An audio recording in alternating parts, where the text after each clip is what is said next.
Welcome back to Magical Women. I'm your host, Connie Boyd, and this week I'm speaking to Josephine Lee, and this is part 2 of our conversation. What gives you the most satisfaction when you're performing? I think when you hear an audience's reaction, for me, that's, oh, I did good. Yeah. That's when I get the enjoyment, when, you see people smiling or laughing. And that's actually something very new for me, because when I first started, I didn't used to talk on stage. And it was actually something that I was quite frightened of, because I hadn't really done it before. And after a while I was like, okay, I need to do it, because I'm not going to put this 2-hour show together without talking. So I found that actually I was quite funny, and I didn't even realize. But I'd say things that I hadn't planned, and people would laugh, and I'd be like, oh, okay. And it was quite surprising, and I realized I actually enjoyed it. So audience reaction and hearing people enjoying themselves, so that to me is, I think that's what it's all about, really. Well, I think one of the aspects of your performance that makes you so special is that you engage the audience. They like you. You've got a likability factor, and I think that comes because you actually respect them and you want them to go on your magical journey. You're engaging them to go, and that sincerity just comes across, and it's beautiful. Thank you. Ed Alonzo's zany character combines comedy and magic to create an entertainment brand in a truly original way that has won numerous magic awards, appeals to audiences globally, and has kept him working non-stop for decades. He's a professional actor with proven credits such as Max on Saved by the Bell, and he brings that commitment to character to his work, which is side-splitting, hilarious, fun, proven, magical madness. Just say Ed Alonzo, and I smile with anticipation at what he will create to make me laugh in awe, enjoying his creative genius. His career experiences are a who's who in entertainment. He's traveled the world with Britney Spears on her circus tour, where he performed as the crazed magician and Britney was his magic assistant. He's created magic for television and live shows such as the Tony Awards and EMA and Nickelodeon Awards, with celebrities such as Katy Perry, Neil Patrick Harris, and David Blaine. His successes are enviable, and to top it off, he's a very, very nice guy. I'm so pleased that Ed is here today, and he was kind enough to share his thoughts about Josephine Lee. The great thing about Josephine is she's the kind of entertainer that you can just put her in her costume and watch her on stage. And I just like watching her approach the props before anything even happens, because she's just so magical to watch, the way she moves and looks at you.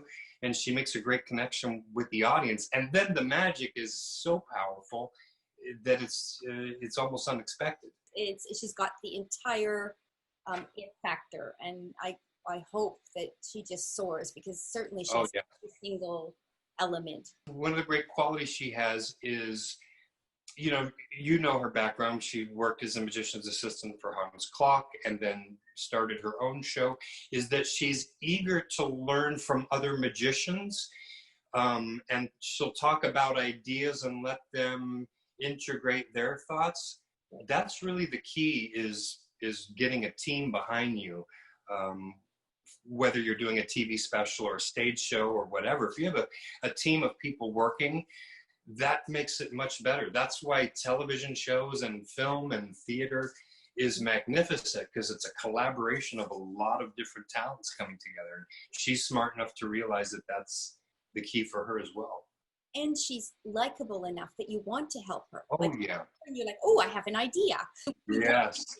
She's got a beautiful presence, and it's true. It's not acting. She's just a lovely person.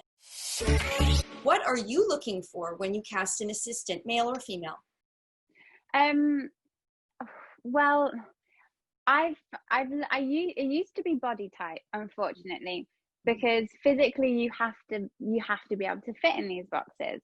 So that's normally where I start. However, that being said, I have learned that a lot of the time it doesn't matter what size you are, it's how your body twists or contorts. And sometimes people really surprise you and you think, oh, they're not going to fit in there. And they do. And then you've got skinny Minnie over here who's like this and she just can't get in the box. So it's interesting to see that aspect of it. It's hard for me because I've been trying to, as a female, I'm switching the role. So I need, normally, you know, you're putting the girl in the box, but you need the guy to lift the girl in the box. But it would look very strange for me to be lifting a girl into the box. So that's been a battle. And I also need to be careful that I don't pick people with huge personalities, because I do need females to do a lot of these illusions to help me out, because the males don't fit in. But if I pick people who are, you know, all this energy and they're beautiful girls and they're tall, skinny with boobs and everything, people aren't going to watch me because they're going to be watching her. And unfortunately, that's how, it's a very fine line. When you're a female, you can't put 10 beautiful females on stage with you, because unfortunately they might be looking at all the other females and not watching what you're doing. So it's been interesting playing around with this since I've started, and I've now learned that it helps if I give the act a style as such. So all the girls wear these, you know, like the Pulp Fiction black bobs fringe, so they all look the same. So you're not going to spend too long watching and checking all these girls out because they're all the same. So I've done that for you. But I like people with stage presence, because I think you are only as strong as your weakest link. Exactly. And I've learned that from working with Hans. So I try to find people who I feel comfortable with, people that I know I trust, people who I know who can think on the spot, because with magic, if something goes wrong, I need them to figure it out. If I'm in, you know, if I'm at the front, they need to figure it out on their own. So I need people with initiative, and good people, because I think that's so important. just to have good people to work with around you. I just find that that's the most important thing, because if you feel comfortable with who you're on stage with, on and off stage, then the whole act will feel good, and it will feel good for an audience to watch as well. This was a personal challenge for me. It was keeping assistants, because our work is sporadic. We don't always have steady work. So how do you have like a handful of assistants that you can call upon if you get an engagement, or are you continuously training for the next gig? I have a very good group of friends, which comes in handy, and they all work in entertainment, because I've lived this dancer's life for most of my life, and that's how I know all of my friends. So we all work in the same industry. So I'm very lucky that if something does come up, I have got a handful of people that I can call. I did spend a lot of time at the beginning training people up, but then sometimes the gigs weren't always there, and there'd be a couple of months, and then they'd get a great job that would be a year's contract working for some huge artist, and you just got to go, great, I'll figure it out. But unfortunately, I think that's just part of the business, isn't it? And there's nothing you can do about it. You just need to make sure, if I have gigs, then I just make sure that I've allowed enough time to train people up, so that we're at a point that once we go out, everyone knows what they're doing and everyone feels comfortable. Right. But unfortunately, sometimes you lose money on that, a lot of money, because you need the people. So, and the rehearsal studio is a rental, and it's all of that. When we first started doing cruise ship work, many entertainers looked down their noses at it, but I had my crew from Las Vegas, and they if we had a break, let's say we're going from Vegas to Atlantic City and we have 6 weeks off, I was able to go get a cruise ship gig, and we were able to rehearse for free. For free, And yeah. we would take material on and rehearse. And the boys loved Yeah. it because they'd be in the beach in the daytime. We'd Yeah. rehearse at night. We only worked once or twice a cruise. So it was just like a win-win situation. And part of the reason I accepted those gigs and contracts was the benefit of being able Yeah. to rehearse, because it is an Absolutely. expense. And it's Yeah. something that, you know, viewers and people that aren't handling illusions maybe aren't aware of how expensive it is training people and trying to maintain them. Yeah, I mean, the thing with doing illusions specifically, I questioned it when I started because everyone knew me as an illusionist because that's how I presented myself. And then, especially after I did Britain's Got Talent, I had a lot of gigs coming in, and it was, have you got an hour's show? Have you got 2 hour show? Can you come on this cruise? We want to book you. We need 2 different shows, 2 sets of 45 minutes. And I was like, oh, I've only got 1 act, but I can do it really well. But that, you know, I can do 3 minutes. And people do not realize that the amount of money it costs to put 2 hours together as an illusionist. But people are booking you as an illusionist. So I can't turn up and do card tricks because I would feel like I'm disappointing them because that's not what they've seen.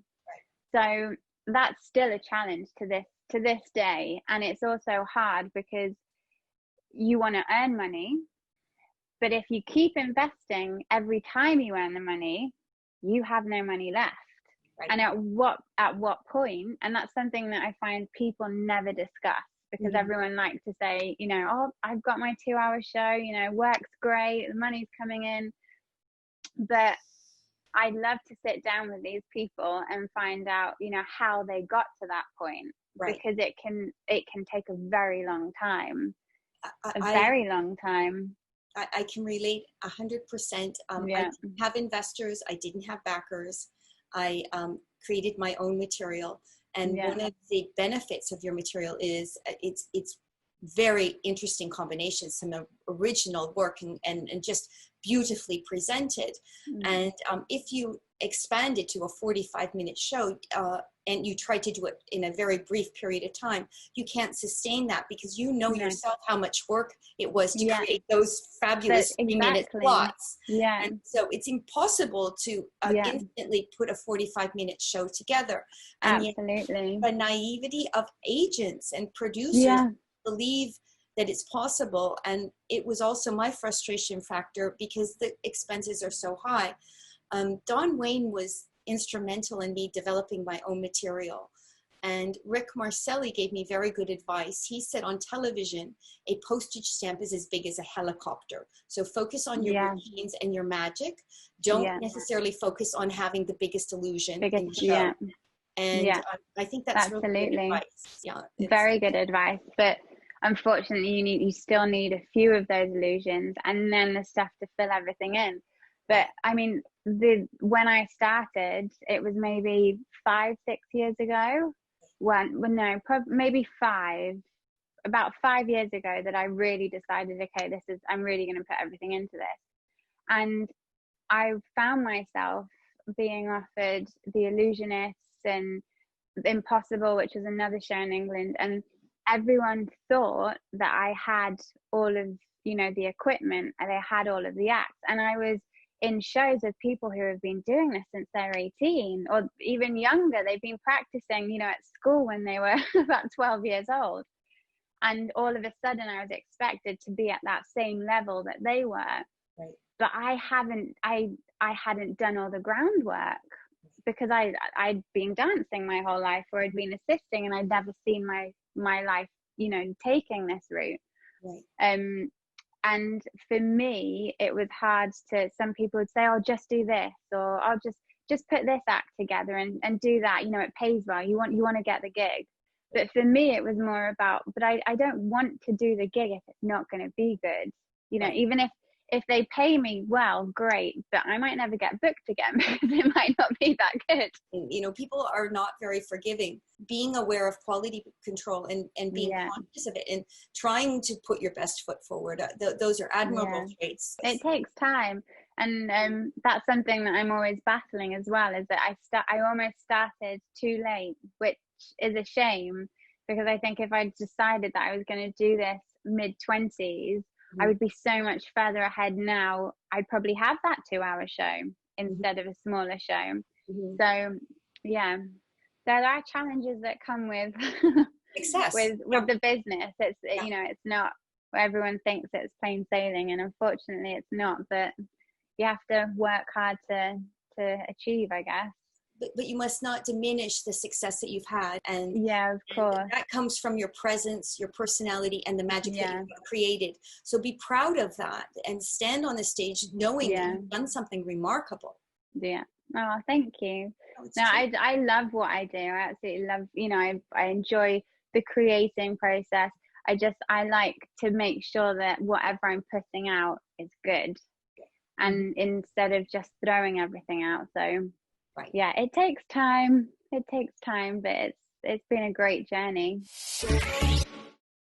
Remember to subscribe and comment below.